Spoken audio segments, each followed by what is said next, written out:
There is a new Russian Tsar, and he may be an apocalyptic player. Listen, Bible prophecy is winding down to one geographic area of the world comprised of some 8,000 square miles, and that is the nation of Israel. And this is really what is driving the force. And when you find that someone is motivated by evil, you can be sure that Satan is behind it. Without question, Israel is the end target. All of these things that are going on. Welcome to Understanding the Times Radio with Jan Markell. Radio for the Remnant, brought to you by Olive Tree Ministries. Today, Jan has two special guests, Michelle Bachman and Pastor Barry Stagner. Current events that apply to the Bible are happening at a staggering pace, and the three discuss those events this hour. Here is today's programming. And now with Putin, you've got a leader. People say, well, could Putin be this Gog, this chief, this ruler of Magog, this prince of Rosh, if you will? And it's certainly possible that depending on when all these other prophecies will be fulfilled, it's possible he could be that. Now, he's obviously the local thug. He's the bully on the block, but he's also very calculated and intentional. What's really interesting, Billy, as you look at this situation here, Hitler did some similar things right prior to World War II when he annexed Austria, and then he began invading Poland.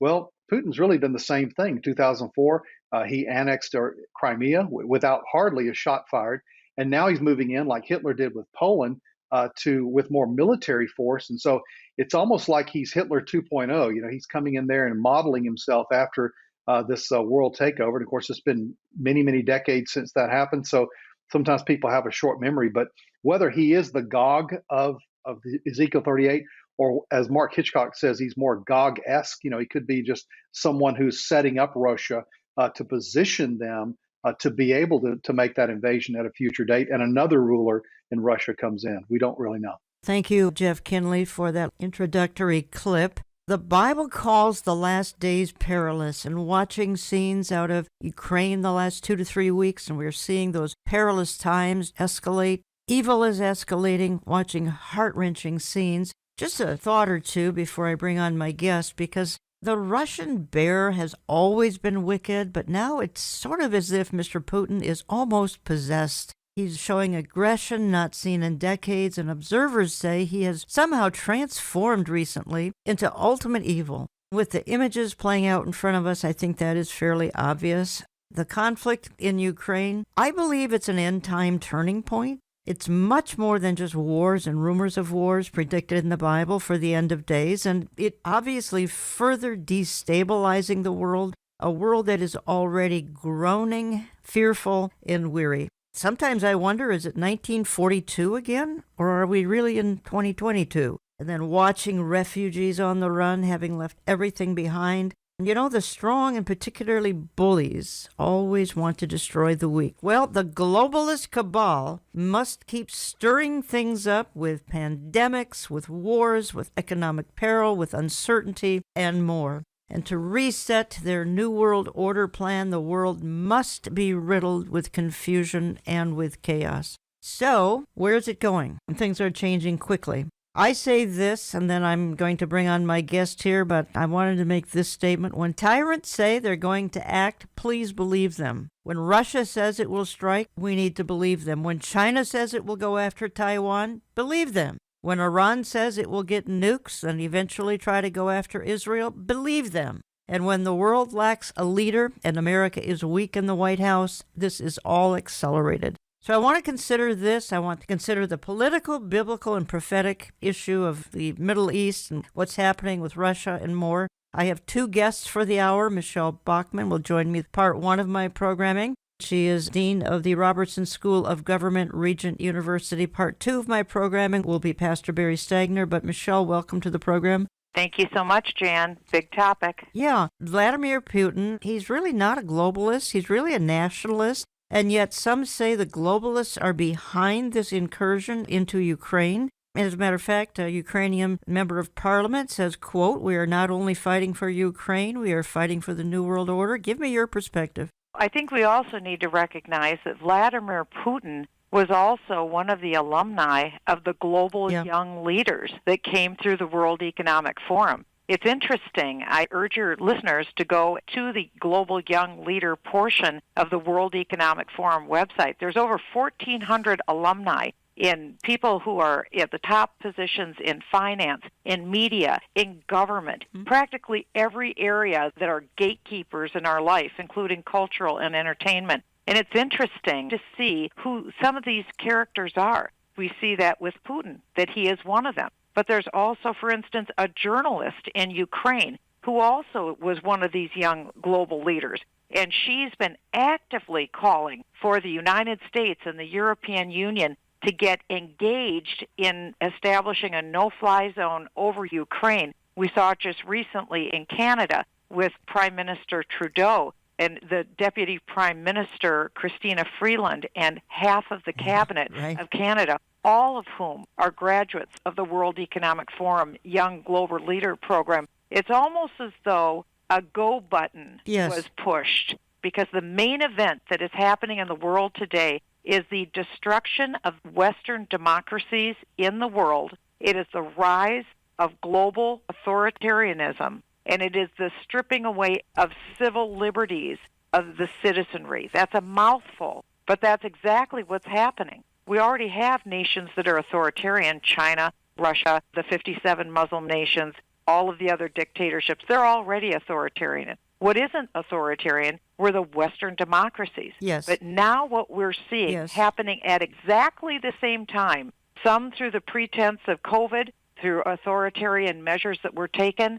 but now through war being pushed forward in the Russian-Ukrainian region. This is a very different time. I agree with you. The time clock has leapt forward in advancing the movement because it's go time. I'm going back in time just a few months, and you and I ministered together at Calvary Chapel, Chino Hills, California in September, and you spoke that day, and you talked about Pax Americana is over, and the turning point clearly was Afghanistan. And I just want to revisit that for a moment, because Afghanistan seemed to change the dynamic. Now, having said that, Mr. Putin may have had this in mind a year ago, 10 years ago, but then the opportunity clearly arose post-Afghanistan and with a very weak man in the White House. Why don't you go back to that time? Because it seemed that we've got in America now that, look, our generals are more concerned, as you and I have talked, with transgenderism than they are on protecting our nation. Clearly, the world's leaders are seeing that, and they're seeing that America's not going to intervene, and we really aren't. I'll say more about that later.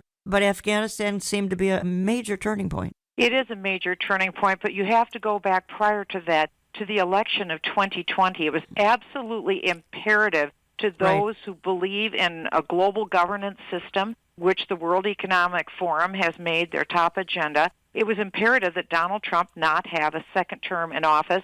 The American voters had to be denied their choice because they needed a weak America. As we all know, goal number 3 of the World Economic Forum is that the United States of America is no longer a superpower. With Joe Biden, what we have seen is two things that have happened simultaneously. Number one, America has lost its status as the economic superpower of the earth. Our economy has been hollowed out and devastated by the Biden agenda. Number two, in August, we saw the destruction of America as a military superpower. That's what superpower status is. You can't have military superpower status without economic superpower status. We lost our economic superpower status first to China, and second, in August, we had the worst military defeat after the conclusion of our longest war, which is 20 years in Afghanistan, $84 billion and the finest weapons in the world being left on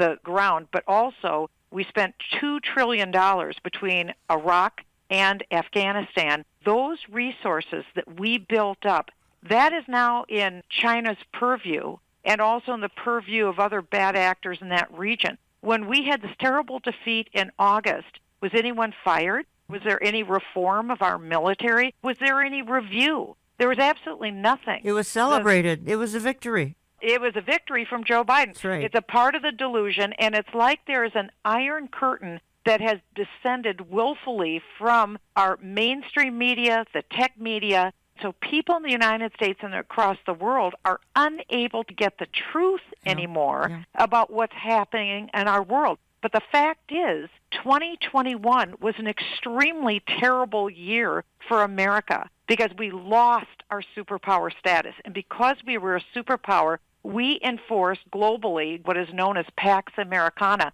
We kept the peace globally because America is a force for good in the world. When we removed America as the economic and military political superpowerhouse in the world, that did not go unnoticed by Vladimir Putin, Chairman Xi in China, and all the other bad actors of the world. They took their opportunity, and that's what we're seeing happen in this invasion in Ukraine. The globalists want a war. They love it, the destabilization of a war, and we don't know where this is going. Played a little clip there of author Jeff Kinley, who speaks extensively, as does Mark Hitchcock, Dr. Ed Heinzen, and others on the coming Gog-Magog conflict, where the power to the uttermost north of Israel is going to come down, but we believe that's to be Russia, going to come down and seize the wealth of Israel. We're going to talk about that in part 2 of my programming, folks, with Pastor Barry Stagner. But going back to my comment, Michelle, the globalists, they love the instability of a war. It stirs everything up, makes everything uncertain. It stirs everything up, and people need to realize with wars, number one, they're extremely expensive. Our Treasury was bankrupted through the Iraq and Afghanistan war, $2 trillion. That's the entire American budget for a year. For a year. So we just went over that. There has been no recouping, no trying to repair our military or get us back into position. It was complete and utter failure by our intelligence community. When you have a war, you don't just decide one afternoon, I guess we're going to go to war. It takes months and months of planning. I mean, I could go for 3 minutes just giving what you need to do to be prepared for war. The United States is not prepared to engage in war, but Russia was, because they had time sufficient to make their decisions. So what was the purpose of trying to bring the EU into this effort? Because Russia knew that the EU couldn't stand by. So did China. They wanted to take weakened Western democracies, weakened by the COVID authoritarianism that these nations have gone through. Our economies were wiped out. Small businesses have collapsed. A weakened Europe and a weakened United States are being invited to come in and be Ukraine's defenders. This is to China's advantage. This is to Putin's advantage, to take weakened Western democracies, bankrupt us in war, but also exhaust us in war. And if the United States gets involved, it's 2 against 1 because it's Putin and China. China's the silent partner here. They're crouching in the corner, but they know that we're the number one enemy of China. We, the United States, are the number one enemy of Putin in Russia. So if they can bait us to come into this effort, and it's sickening to see how people have been sucked into this to think that we should run back in and we should be equipping and training and having no-fly zones. This is the economic forum. George Soros, many of the people who are these groomed young global leaders all saying, oh, yes, the United States, oh, yes, weakened European Western democracies. You need to get involved in this. And so, again, you step back and say, what's going on here? Who would benefit? Why are they having us be involved? It is all about collapsing the wealth, the influence of the United States of America to ensure that we are no longer in the superpower status. I submit that we are no longer a superpower. I say that with great sorrow because we were the global strong horse. That had to happen for the end-time eschatological roadmap that the Bible lays out. You can't have a superpower when you really need a global power, and a global government is coming. If you join me late, you're listening to Understanding the Times Radio. I'm Jan Markell. I have on the line from Regent University, Michelle Bachman. She's Dean of the Robertson School of Government at Regent University. You hear her on this program, oh my goodness, one of my most frequent radio guests, and I would have to say one of the audience's most favorite radio guest. Michelle, we've watched Russia bomb innocent people with cluster bombs and other weaponry that's actually been banned. And they make these weapons because America buys their oil. Until Tuesday of this past week, again, we were buying Russian oil and financing the Putin regime. and financing the bombing of these innocent civilians. I mean, a horror scene played out day and night on our media and very often in real time. Finally, Mr. Biden pulled the plug on this after pressure from all sides on the right and the left. Yes, we financed China's military. We built them up, and now we're building up Russia's military because of energy dependence, and in China's case, because of economic dependence upon manufacturing, all designed to weaken the United States of America. The truth is the United States of America is the leading energy reserve in the entire world. There is no other country that has more energy resources from every different capacity than the United States of America. Donald Trump, as president, made the United States completely energy independent. Right. Remember, we were paying $2 a gallon for gasoline. Joe Biden came in, and he made energy production in America illegal. And he tapped it off, and he stopped projects, and he's stopping these leases on energy fields. So what has he done? He's begged the OPEC countries, the Muslim countries, and also Russia to allow us to be dependent upon them. He has stripped out the wealth that was created from energy production in America, but he's also put us into dependency. No sane president would do what the Biden administration did. They've embraced a culture of economic death, and they've embraced a culture of military ruin and destruction. And we're here looking at the tattered remains of just 15 months of the Biden administration. I've heard you say, it was another interview, you said people who are calling the shots for the Biden administration have to be terribly evil people because everything they're doing results in destruction, one intelligent lapse after another, and it's stunning when you look from the borders to healthcare to you name it, things are being systematically destroyed on a daily basis. It's just stunning. It is. It's a culture of wickedness and a culture of death. It is pure evil, what is coming out of the Biden administration. I don't say that in a partisan sense. Of course not, I no. defy anyone listening to this conversation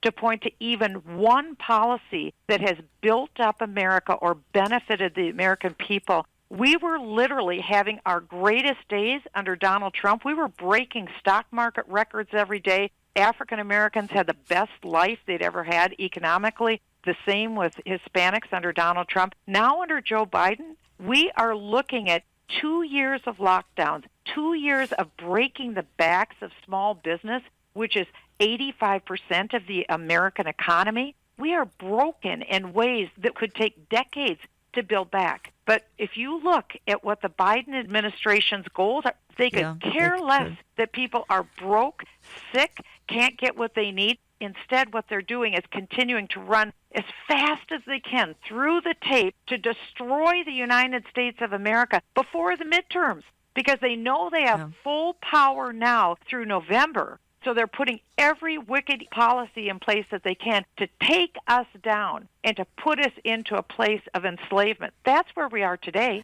We are enslaved to energy countries that have evil designs against the United States. And it wasn't that way under Donald Trump. This was a politically willful decision by the Biden administration to destroy America, but also to harm the American people and our way of life. I just want to read 3 short paragraphs here. It's an item written by Hal Lindsey. Hal, of course, wrote the infamous book, Late Great Planet Earth, which so influenced me as a young person. And the title of his article, again, just a couple of paragraphs here, folks, is Putin sane? Because that's the question a lot of people are asking. What has gotten into Vladimir Putin? Of course, he's a communist, folks, and communism is an extremely destructive, satanic system. But Hal writes this. A few days ago, New York Magazine ran a headline that asked publicly what people have been asking privately for months: is Vladimir Putin sane? The New York Times recently noted that Putin has fundamentally changed amid the pandemic. They say the shift seems to have, quote, left him more paranoid, more aggrieved, and more reckless, close quote. People who speak with him regularly, including the president of Finland, say he's not the same person. And Hal goes on, what happened? Romans 1 happened. Putin suppressed the truth in unrighteousness. He exchanged the truth of God for a lie. He did not see fit to acknowledge God. Therefore, God gave him over to a depraved mind. A depraved mind, or as the King James Version says, a reprobate mind, means in part a mind that can no longer think in its own best interest. I'll conclude here. The Romans 1 effect is not confined to Putin. The things that brought on his change are widespread among most of the world's leaders, and not just political leaders, but also leaders in entertainment, education, religion, and business. How does a nation survive in such a world? Through virtue and strength, Proverbs 14, remembering that corruption begets weakness and weakness invites corruption. How do individuals survive in such a world? By turning to God, the Father, through Jesus Christ. We don't have to be alone. We can walk hand in hand with the God who brought the universe into existence with the power of his word. Remember the wisdom of 1 Peter 5:7, casting all your care upon him. He cares for you. I think, Michelle, the point is that Hal has written here, this Romans 1 mentality. Yes, Vladimir Putin is consumed with it. Yes, the current administration in Washington is consumed with it. But if you and I right now were to look at the capitals of the world, you name it, no matter what capital of the world we were to pick, we would see leaderlessness. We would see a political system in whatever country we want to pick. Number one, it would lack proper leadership. It would be unstable. And it would probably be contributing to the world's instability because we have no global leader. We have no stable Washington. That tees up the nations of the earth looking for a man with a plan. That's right. So we are in the beginning stages of massive global instability. We don't know how long this will go on. It could go fairly quickly, or it could take a little bit more time. But we are in the period of time in history of massive global instability. Remember, again, every day of our life when we woke up, every listener on this show today, you woke up knowing that the United States of America was the global superpower on earth, and we held Pax Americana. Yeah. With that no longer being the case, now you have leaders with reprobate minds all across the world who are grabbing whatever they can for themselves. Here's another interesting fact that we should keep in mind. We are in the midst of a demographic death spiral. Russia is running out of Russians. The Russian people are not reproducing. In Ukraine, one example, the population of Ukraine in 1990 was 51.5 million. Today, their population is 40 million. Usually you don't go backwards, you go forwards. Ukraine has lost 20% of its population just since the fall of the Soviet Union. Why? Because people are not reproducing. When you have uncertainty and chaos in your future, people don't invest in the future. The best way to invest is to have children. That's true all across Europe. Now it's happening in the United States of America. So Putin needs children. He needs Russians. He's looking for these countries that have Russians he could gather together and bring into his nation. The same is true for Communist China. With their disastrous one-child policy, they need people too. So we're seeing a number of different factors, including a reprobate mind, but all of these factors together resemble exactly what the Bible predicted for this time in history. And that's why it is the story of our day, the rise of authoritarianism and the massive stripping away and destruction of the rights of the citizenry, including here in America, through these authoritarian means. Joe Biden, unbelievably, just reinstituted in a letter on the White House website his emergency powers. That's right. He put emergency powers back in. Yep. Remember when Justin Trudeau did that in Canada? That gave him the power to freeze people's bank accounts. Yep. Joe Biden just instituted these emergency powers. Everyone should call your congressman and your senator and demand that they insist that Joe Biden rescind his emergency powers. What can he do with those emergency powers? He could once again wave a magic wand, and we could have stolen elections again this fall with his emergency powers and all of the other authoritarian measures that they've put into place to make our lives miserable and to make us bankrupt in these last 2 years. That has to end. Michelle, you have a fascinating event coming up. It's going to be Tuesday, March 29th from 12 to 5 p.m. Eastern Standard Time. And that's going to be at Regent University, but anyone can watch at no cost at regent.edu/globalism. Give me a minute of a commercial. I want people to write on their calendar now. Remember, tell all your friends, Tuesday afternoon, 12 to noon Eastern Time, March 29th at regent.edu, regent.edu. We're doing a 5-hour deep dive on the exact topic that Jan and I are talking about right now. It is the rise of global authoritarianism and the stripping away of protected civil liberties. We're going to have a powerful explanation on the history of the rise of socialism. We'll have Leo Holman and another doctor talk about World Economic Forum deep dive. We'll go through an archive of the last 2 years of rising authoritarianism because this is the destruction of Western democracies. And we'll wind up with a biblical perspective. We'll lay the table for all of these geopolitical events that have happened. We will catalog them. There'll be fascinating speakers. And then we'll end up with the biblical perspective where we explain all of this. So we're getting this in a half-hour time, but what we're going to do is expand it in an understandable, very informative format for 5 hours. It will also be archived at the regent.edu website so people can see it later. It's free of charge, and we invite everyone to participate. It's going to be fabulous. It'll be interactive with live students, live speakers, and then people can interact online as well. But it'll be available for anyone so that you could then refer other people that you know. When people want to know what's going on in the world, they can take a look at this in a deep dive and know biblically what is just about to happen around the corner. Well, you're having my good friend Dr. Ed Heinzen as well. So yes. I believe he's closing the event off again. That's Tuesday, March 29th, 12 noon to 5 p.m. Eastern Standard Time. You can live stream it, regent.edu/globalism. One more time, regent.edu/globalism.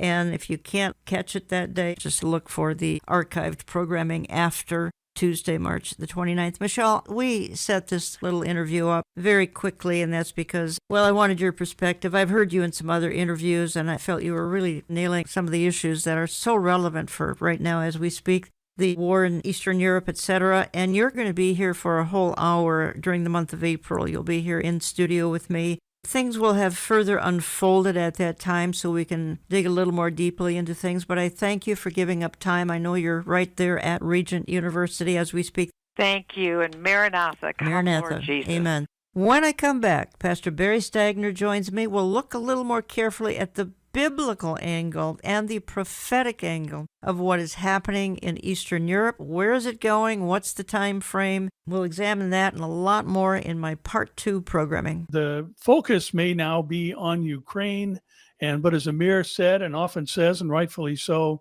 listen, Bible prophecy is winding down to one geographic area of the world comprised of some 8,000 square miles, and that is the nation of Israel. And this is really what is driving the force. And when you find that someone is motivated by evil, you can be sure that Satan is behind it. Without question, Israel is the end target. All of these things that are going on. But Mike, there's another element that I think to be interesting, especially with the fact that Ukraine and Russia have long been considered the breadbasket of Europe. They're a major supplier of food. And if you look again at the rider on the black horse in Revelation chapter 6, there is an extensive global famine that takes place there.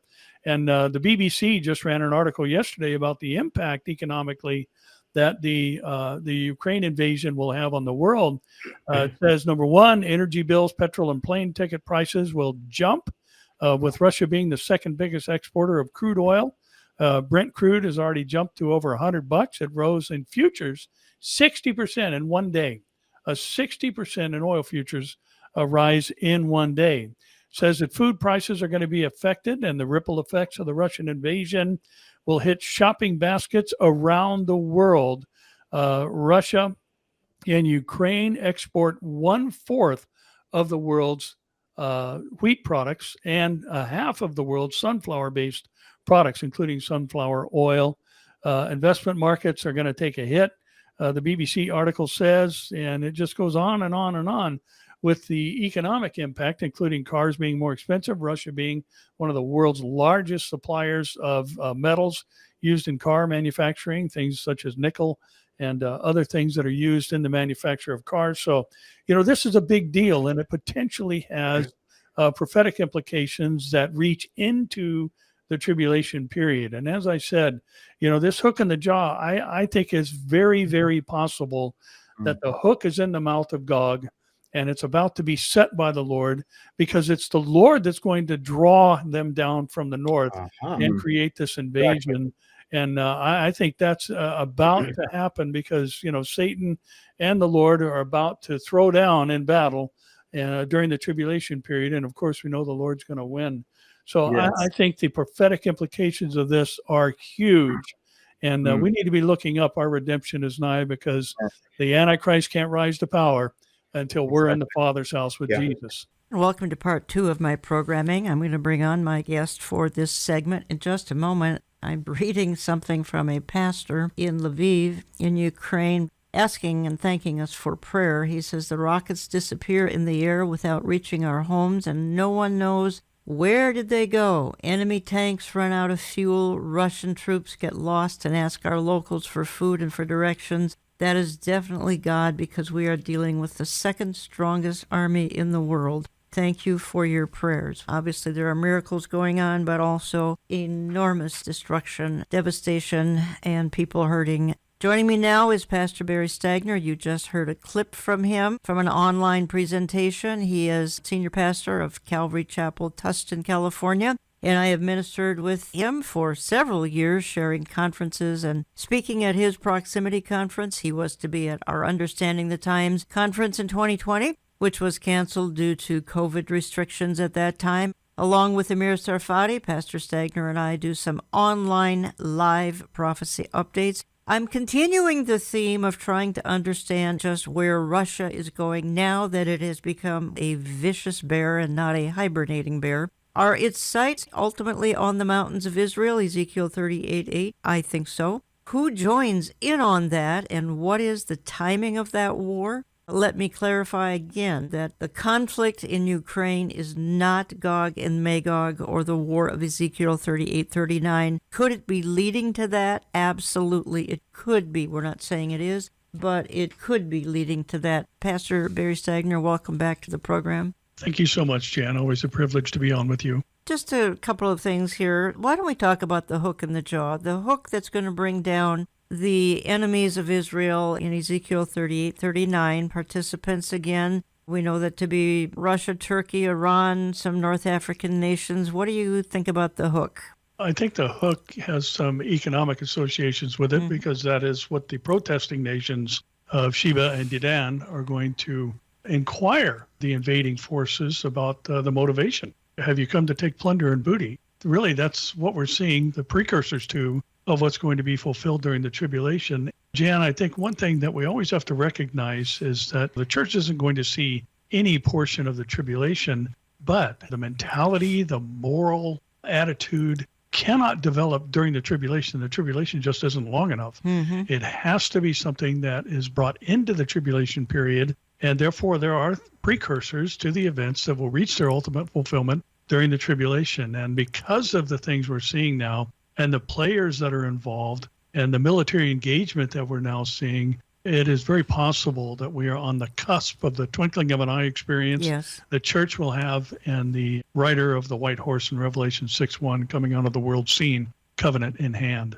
Just some quick bullet points. And again, we're not suggesting that the conflict in Ukraine is Gog and Magog. It can't be, but certainly you would agree could be a precursor, could be a lead up to it, correct? Absolutely. And Jen, I think that's important what you just said, because we're giving the geographic area of the battle theater of the Ezekiel invasion, and it's a hook in the jaw that draws them down from the north into the land of Israel. The scope of the battlefield is also defined for us being some 1,600 furlongs long, which would basically be the distance from Dan to Beersheba, which is the length of Israel. And again, this also distinguishes this battle from the Battle of Armageddon. Yes. We have a limited number of engagement nations, and we have a very definitive outcome that's defined there, things associated with these nations, where they come from, what their associations are with one another, and what the outcome of the battle is, which is completely distinct from that of what we call the Battle of Armageddon.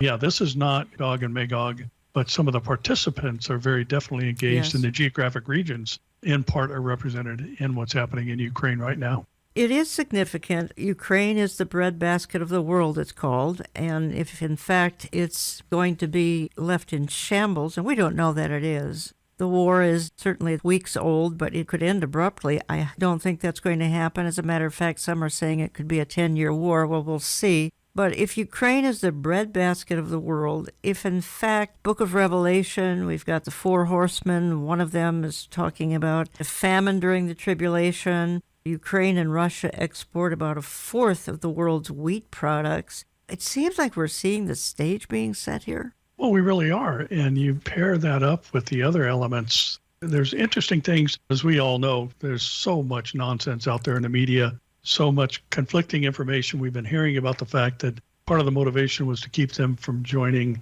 with the European Union or NATO. Yeah. Interesting to see what's happening there, especially with the application to join the EU. And just watching so many of these elements that will, again, have their ultimate fulfillment during the tribulation.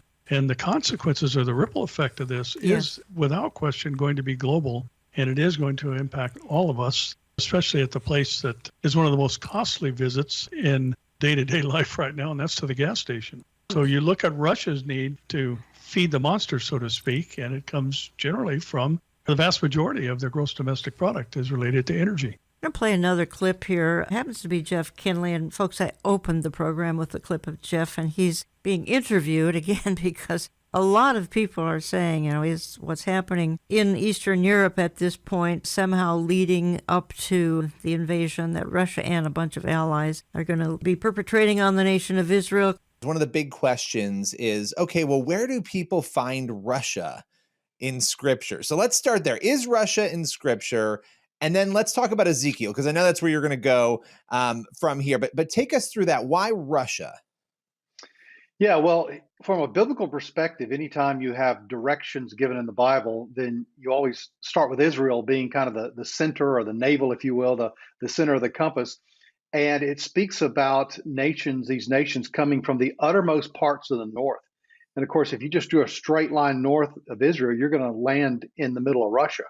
And so that's one reason. Another is because the word Rosh is used in Ezekiel chapter 38. And of course, there's different opinions as to what that means. But I think the most plausible explanation is that it just simply refers to Russia because it's referring geographically to it. And even the name itself. When you get down to Magog, it says there'll be this war of Gog and Magog. I know that Josephus, the Jewish historian, identified that area as the area of the Scythians where they lived, which is really modern day Russia. It really includes Ukraine rather. And so really you've got Rosh as Russia and part of Russia being Magog. And all that just really fits. And most scholars today, Billy, are pretty united on the fact that Magog does include Russia and at least parts of the former Soviet Union. Yeah, and that portion of Ezekiel, when you look at Ezekiel 38 and 39, this idea of Gog from Magog, Gog would then be a world leader, really the leader of Russia in this case, essentially, pending Russia is Magog. Is that correct? Right.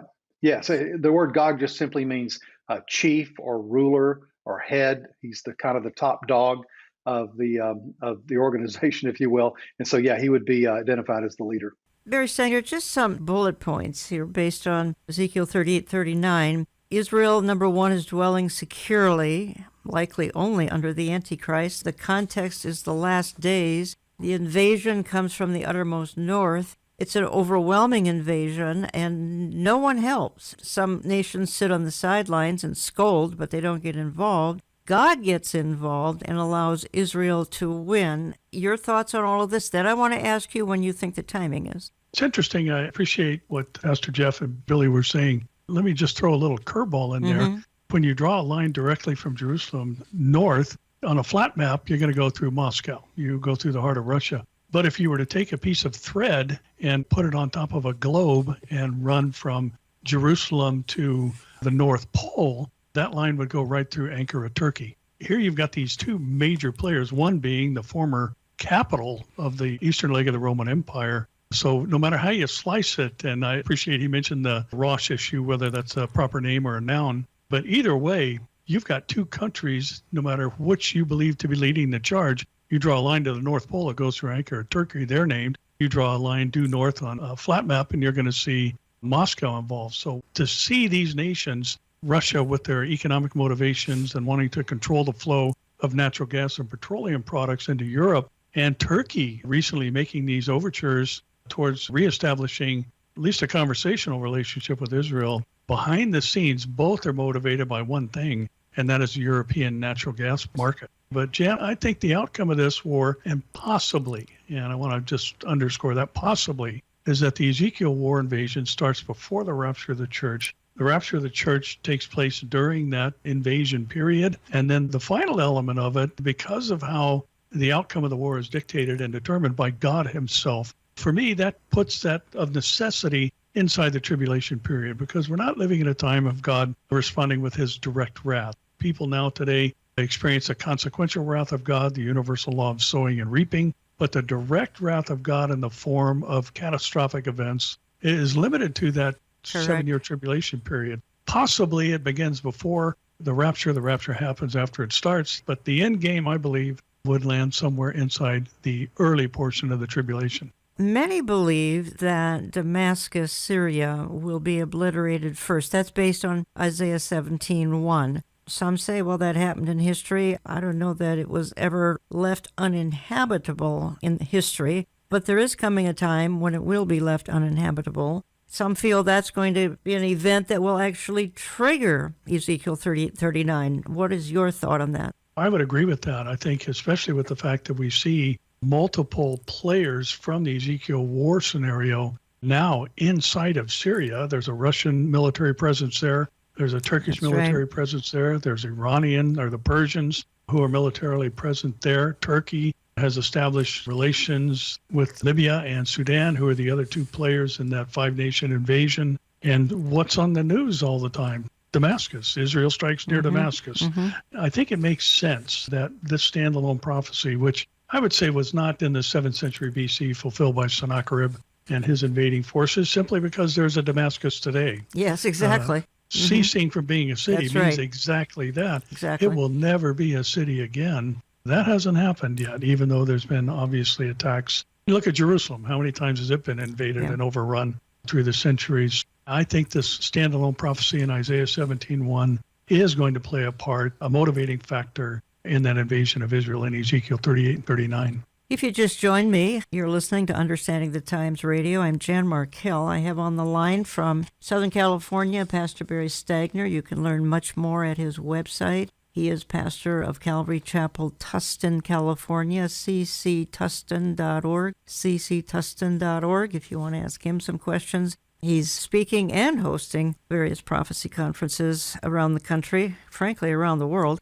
Barry, just quickly, I actually brought this out. You and I spoke together at Behold He Comes back in September at Calvary Chapel, Chino Hills, California. I brought out the fact that obviously it's not new news. It had just happened. $85 billion in U.S. military equipment left behind in Afghanistan, which could in fact play a military role in Gog and Magog, could it not? Oh, absolutely. There are some who see portions of the nations named there as including the Stan states, as it's called. The Stan, that's right. Or the southern steppes of Russia. That would include Afghanistan. Interestingly, Jan, that potentially implies the horrific scenario that the United States has armed the nations that will invade Israel to a degree. That was a catastrophic move, no matter how you slice it. It made no sense whatsoever. And one of the elements of why we're seeing what we're seeing in Ukraine right now is a weak leadership position in the United States and this diplomacy, sanctioning, and they have their purpose and role. There's no question about that. And of course, we should try and pursue a diplomatic solution to this, but there's a time, as Solomon said, there's a time for war. There's a time to stand up and defend yourself and your allies. We have now, sadly, an administration where those who do have the itchy trigger finger aren't intimidated by the people in places of power here in the U.S., or to a degree even in Israel right now. Reading a couple of lines here, Joel Rosenberg writes in his online newspaper, Christians don't stop praying for the full liberation of Ukraine and the reestablishment of peace and security in Europe. Don't stop praying for the Lord to restrain Putin and thwart his evil intentions. The world hasn't been this close to nuclear war since the Cuban Missile Crisis 60 years ago. That is an ominous thought, Barry Stagner, that indeed with Putin, and again, we talked about it first half of my programming, Putin seems to be out of his mind somehow with anger or we don't know what. Yes, he's brought us back to the brink of nuclear war. Did you ever think in 2022, we knew it'd be a chaotic year, but nuclear war, really? Jen, thinking back on when we were all younger, we used to have duck and cover drills in school, and here in California, I think it was the last Friday of the month, they used to play air raid sirens, scare the daylights out of you if you had forgotten what day it was. But to be talking about these things again with them as a potential reality is frightening. And considering the fact that I was reading an article, and forgive me, I can't think of the lady's name, but she has worked under both Democratic and Republican administrations. Her qualifications are she is the world's foremost expert on Vladimir Putin. And she was asked by the person doing the interview if she thought he would use nuclear weapons. Her answer was without hesitation. Really? And she made the point that this guy seems to have gone off the rails. Yes. For some reason, she has never, ever in all her years of studying Putin, see him be emotionally driven. And he seems right now to be driven by emotion and anger and wrath and all these things. Evil thoughts come into the mind. That's right. Satan is obviously behind them. Yeah, it's an interesting time to be alive. Reading 2 short paragraphs from Haaretz, it's an Israeli newspaper, talking about the effect here on Israel, which really is going to have an effect on every listener ultimately here. And the 2 paragraphs, if Russian military aggression forcibly kicks out Ukraine from the world food market, or even just temporarily delays sowing, harvesting, processing, and supply, it will create a tsunami effect on a global scale. This will hit not only Israel, but the entire arc of states from North Africa to the Persian Gulf and South Asia, all consumers of Ukrainian exports. And then it concludes, all this will lead to the fact that, in the event of a major war against Ukraine, the increase in the cost of living, the reference here is to Israel, will make our current complaints about rising prices look like child's play. That can be applied to the whole world. And then it concludes, we are on the verge of the biblical 7 years of hunger with the sharp rise in food prices. Again, Barry Stagner, that's apocalyptic language in 2 paragraphs of Haaretz newspaper.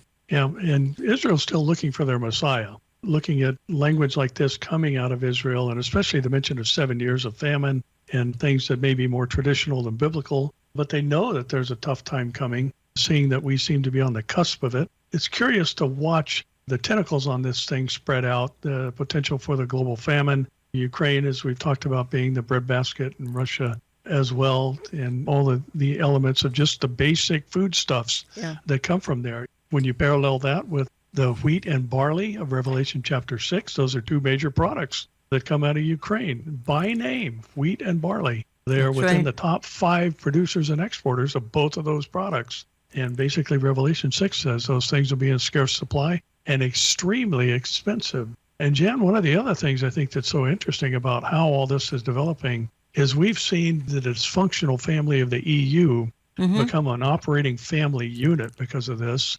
And all the things they bickered about and argued over, like having a military arm that represents the whole of the EU instead of individual nations. And now you've got nations dedicating hundreds of millions of dollars to the military cause of the European community. This is a geographic region from which the Antichrist is going to rise up. Yes. The revived Roman Empire. That's what I think is so fascinating and exciting about this, is it's not just, oh, this could be this or this could be that. It's like every area related to last days Bible prophecy is advancing right now.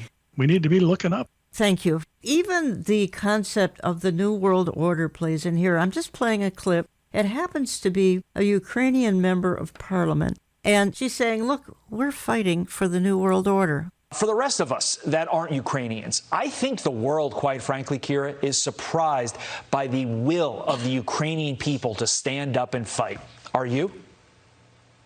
Well, I'm not surprised. We have been fighting Putin for the last 8 years, and we had 3 revolutions in our country when we did not agree with what was going on with the direction of where we're moving in. But right now, it's a critical time because we know that we not only fight for Ukraine, we fight for this new world order for the democratic countries. We knew that we are the shield for the Europe. we knew that we are protecting not only Ukraine, we are protecting like all the other countries that would be next if we fail. That's why we just cannot fail. Well, again, that's Ukrainian Member of Parliament Kira Rudik. She stated in an interview with Fox News that she and her fellow Ukrainian citizens are not only fighting Russia to save their own country, but to save the new world order that includes all the other democratic countries. Your thoughts on that, Pastor Barry, and then we want to hit your upcoming emphasis here on 316. But give me your thoughts on the globalism push here. Well, I think it's fascinating because really portions of what she was saying is what is going to feed into the global worship of the Antichrist. People are tired of ideological-driven wars. People are tired of religious-based wars. They're tired of the nation rising against nation. They're tired of the ethnic tensions. They're tired of all these things. And the solution seems to be, let's just all have one global economy, religious system, and all the things that we're seeing pushed forward through the Great Reset and other efforts through the World Economic Forum. But Jan, I think, as we both know, behind all this is the devil. Yes. And the end game is not the Great Reset or the World Economic Forum. The end game is the Antichrist. That's and right. The mentality necessary for him to govern the whole of the world and to receive worship, and worship meaning to prostrate and submit, has to be developed and be developing before he ever comes to power. That's right. You have a campaign coming up, and how appropriate, because we're in, I'm going to say, Earth's final hours. We don't know how long before the Lord's glorious return, and my goodness, what really matters is where they're spending eternity, let's put it that way, because eternity spent in the wrong place is unthinkable. Eternity spent with the Lord Jesus Christ in heaven is why you and I do what we do. But talk to us a little bit about your 316 mission. I'm down to a couple minutes. Jen, it's actually something that was birthed out of our high school ministry at the church. And let me first say, everything related to it has nothing to do with our church. It's all about Jesus. And what we are doing is challenging Christians everywhere to take over social media and to post either the words of John 3:16 or to quote the words of John 3:16 or explain John 3:16 and basically take what has been used for so much against us and take it back and use it for God's glory. And there is a website that you can go to. It's 316, the numbers, 316mission.info. And there's some downloadable graphics and things like that. But when our high school group started presenting this out to other churches, we just want to make sure that it is focused on Jesus and not on any church that's not promoting our church. There's nothing anywhere that has our church's name on it or any other church for that matter, but it's exalting the name of Christ. And my hope is that secular media reports that the church took over the internet on 3/16 of 2022. And that's why we're calling it 316 Mission. 316, that's the date of March 16th. So March 16th, 2022, share John 3:16 in a time where the world is desperate for hope. Oh, my goodness. Thank you. Very well said. Just a quick heads up here. I'm going to look at some additional aspects of this war next week with Pastor Billy Crone. Volodymyr Zelensky may not be the person you think he is. He is a part of the globalist cabal, and we'll look clearly at that next week and just exactly what does it mean. You know, folks, we have talked, quite frankly, about some discouraging things today, and I am reminded that we need to be encouraging one another. That is actually a biblical command found in Hebrews 10. We're to encourage one another, and all the more as we see the day draw near and the day of the Lord, his return. And that time the earth will be in turmoil, and so we see that it's come to pass. My goodness, for the last many decades, even a couple of centuries, but now it's accelerating. So before the day is over, would you encourage a weary soul today? And there are so many weary souls. Hey, you will make their day, I promise you, if you'll just give them an encouraging word. I want to thank you for listening, and we're going to talk to you again next week. You are the love song we'll sing forever. Contact us through our website, olivetreeviews.org. That's olivetreeviews.org. Call us Central Time at 763-559-4444. That's 763-559-4444. We get our mail when you write to Olive Tree Ministries and Jan Markell, Box 1452, Maple Grove, Minnesota, 55311. That's Box 1452, Maple Grove, Minnesota, 55311. All gifts are tax deductible. God knew of today's events before the beginning of time. He knew you were going to play a primary role in these final days, and He's orchestrating all we see transpiring so that everything falls into place.